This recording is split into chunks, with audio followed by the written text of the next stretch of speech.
We know the backstory of the abstracted circus members, as well as how some of them are meant to be involved in future episodes of the show. We're started with a huge secret behind one of the digital circus's most mysterious characters, as when the show's creator Gooseworks was asked about Kinger's wife earlier on, she told us how there was essentially a lot more to Queenie, but she was only able to reveal her name at the time without spoiling anything too important towards the show. It was all she permitted herself to tell us, meaning there was something big towards the character that we're likely meant to see in the future episodes. Something that Gooseworks had actually been foreshadowing the whole time, with small details that we're told of hiding in plain sight.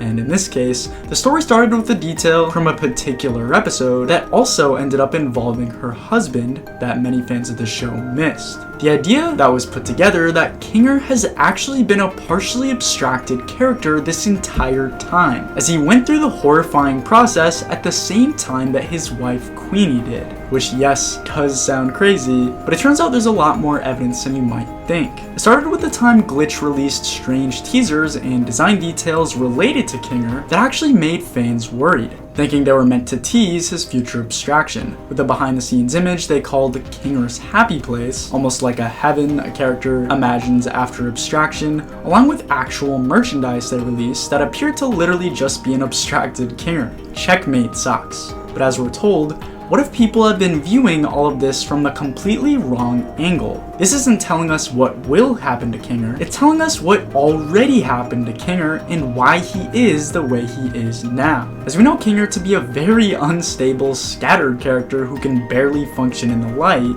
but a calm and calculated character every single time he's in the dark. And if you think about it, this is also exactly how abstracted characters act as well. Unpredictable and unstable when exposed to the light, as we can see a sort of light effect change when it cuts to a closer angle of Kaufmo, almost like it's trying to show us how Kaufmo is more sensitive to this light after abstracting, but also calm and calculated in the dark, as this was exactly what we saw as Queenie and Kinger shared her last moments together under the pillow fort. We know how Kane sends these abstracted characters down to the cellar, particularly where it's dark, as this is a place where they'll be the most calm. Again, exactly like what we see with Kinger. Kinger being partially abstracted would also explain why, from Kinger's memory at least, he doesn't start glitching out after touching his wife for the last time like what we saw in the pilot episode. As we know, a normal circus member interacting with an abstracted one should result with what we saw happen to Ragatha and Pomni, but for some reason, Kinger seems fine here. Almost like he was a lot more similar to her during this abstraction scene than we first realized. As Kinger also tells us in episode 3 how he hardly remembers his wife abstracting in the first place and what led up to it.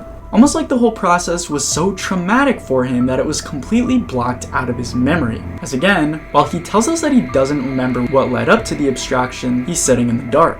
The same place where he's supposed to be the most wise and knowledgeable compared to what he's usually like.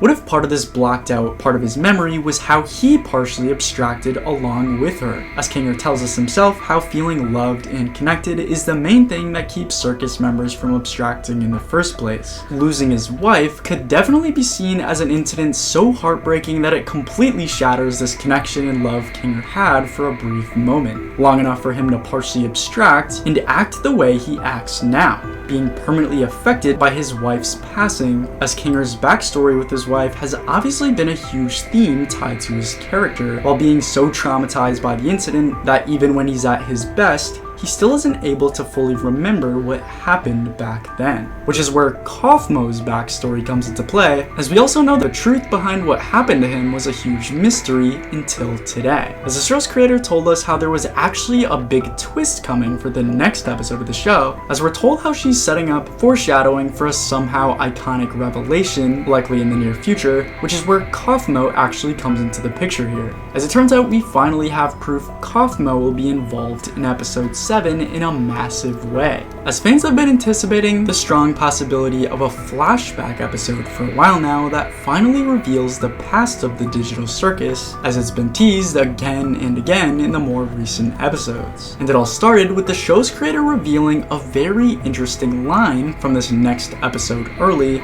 similar to how she's released other voice lines for the previous episodes, only this one was a lot different. You're only making the joke take longer. a line that was actually part of an alleged script leak for the episode, but with this connection not being confirmed, there's actually a better chance that it connects to Kaufmo in the next episode instead. As from what we're told in the show, Kaufmo is a clown who likes telling jokes, but not only that, the jokes he tells aren't really that good.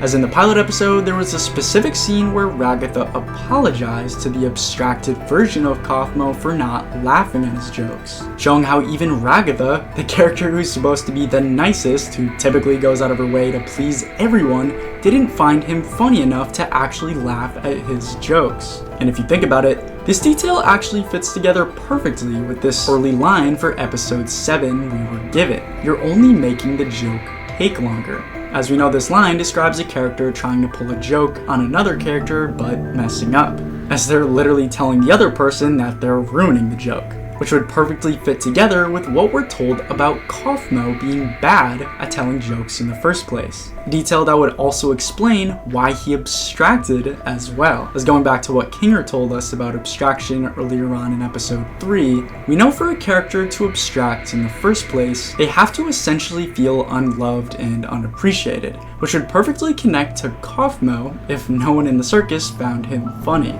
as Kaufmo's whole purpose as a sort of clown of the circus was making people laugh in the first place. And with Jax shown to us to have been one of his closest friends, it's no wonder his abstraction was inevitable, as we've seen in the pilot how Jax grabbed a bowling ball from Kaufmo's room after seeing him abstracted, before thanking him for keeping an eye on it, which helped prove how the two were close enough for them to be sharing things, which is where the most important abstracted character comes into play here, as it turns out we were given an update towards Ribbit that many people missed. Proof that Ribbit had actually been lurking around the circus in a secret way throughout the entire show, as we were told how the abstraction process Ribbit went through had actually been a lie this entire time.